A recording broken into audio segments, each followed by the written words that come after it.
Good day, class. I welcome you all to today's facilitation. My name is Dr. Amadimata Nkechinyere, your course lecturer for this course, EDU746, Educational Administration and Planning. It is a 2-unit compulsory course. This is the foundation section for this course. You have read the course guide and have known what is expected in this course. In Nigeria today, more and more emphasis are placed on education, probably because of the prominent roles it plays in both national and economic development. The federal and various state governments have continued to invest massively on education. The aims and objectives for setting up educational administration have been widened. New subjects have been introduced with a view to meeting the critical needs of the Nigerian society. Teachers with varying degrees of qualification have found at the primary, secondary, and tertiary levels of the educational system. This unprecedented growth in all facets of the educational system calls for effective administration, planning, and supervision if the objectives are to be realized. Your learning outcomes. After you have studied this section, you should be able to discuss the educational philosophy looking at Nigerian perspective, describe the educational objectives, explain the meaning of administration, define the concepts of educational administration, and describe the purposes of educational administration. Also, you discuss the resources needed for the successful implementation of effective administration in the school system. Also, to know the constraints to the administration of education institutions, describe the various scopes of educational administration, and state the sources of the school finance. Educational philosophy, Nigerian overview. Few years after independence, there was a general feeling among the Nigerian educated elites that the country's educational system was not reflecting the needs of the society it was meant to serve. Some thought that our graduates were Nigerian by blood, but European in thoughts and in actions. There were also cries of falling standard of education from all parts of the Federation.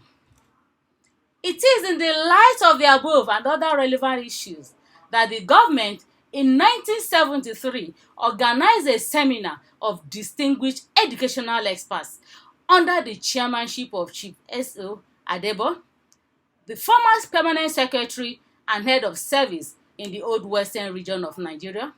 He was also former permanent representative of Nigeria at the United Nations and then the chairman, National University Commissions. The primary assignment of this respectable educationists, drawn from various sections of the Nigerian establishment, was to deliberate on all aspects of a national policy on education. A secondary assignment was to come up with recommendations which will guide the government in taking decisions on all matters affecting all phases of education in Nigeria. With the publication of the National Policy on Education, there emerged the cardinal objectives of Nigerian education. In consonance with the educational objectives, the policy outlined educational objectives for primary education, secondary education, and tertiary education. In addition to these broad objectives at the 3 levels of our educational system, there are specialized objectives for technical education, adult and non-formal education, special education, and teacher education. The objectives form part of what our educational administration shall be concerned with. These educational objectives are in turn derived from the broad national aims. This the government intends to achieve by providing equal educational opportunities for all at all levels, both inside and outside formal school system. Also providing necessary facilities that will promote effective learning. Restructuring education to meet the needs of the society. Providing equal educational opportunities for learners, whereby learners could go to school and at the same time be engaged in gainful employment. And also ensure no religious faith is imposed on any student.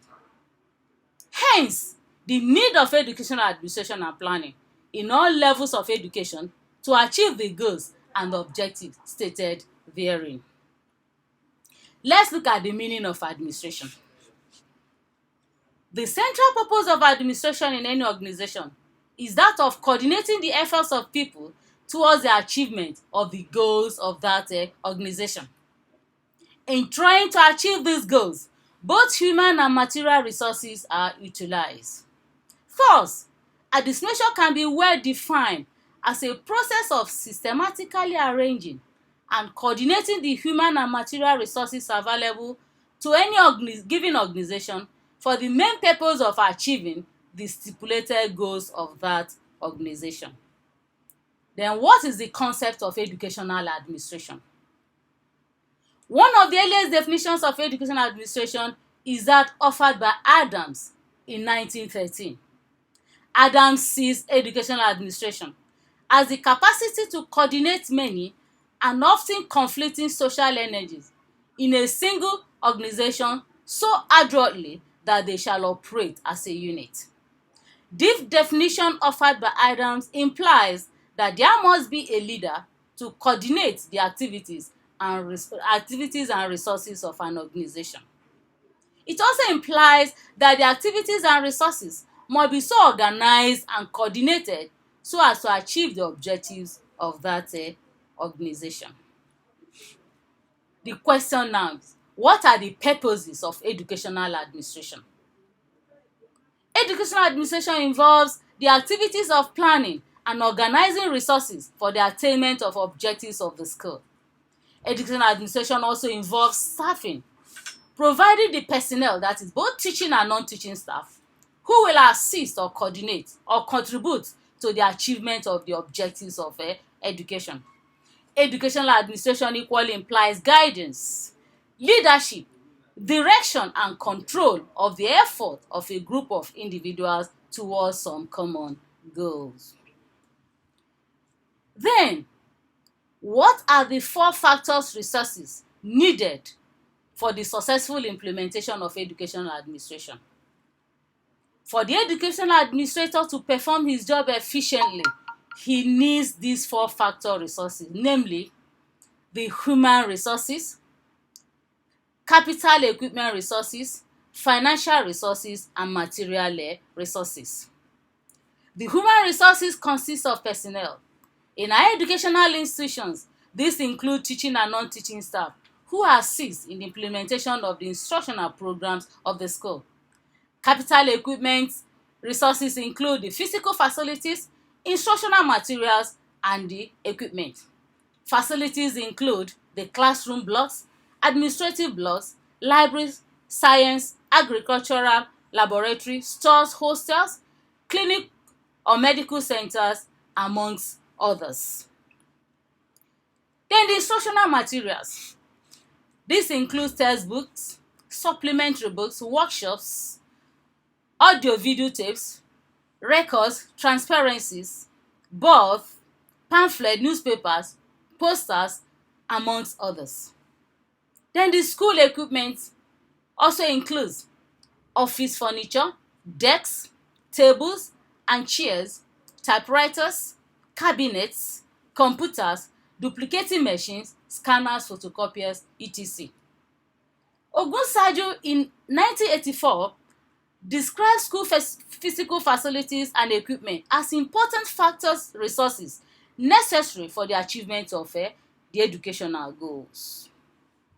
Financial resources consist of money or funds necessary for payment of staff, procurement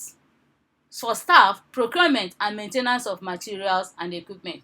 It is one important resource that contributes significantly to the success of any organization.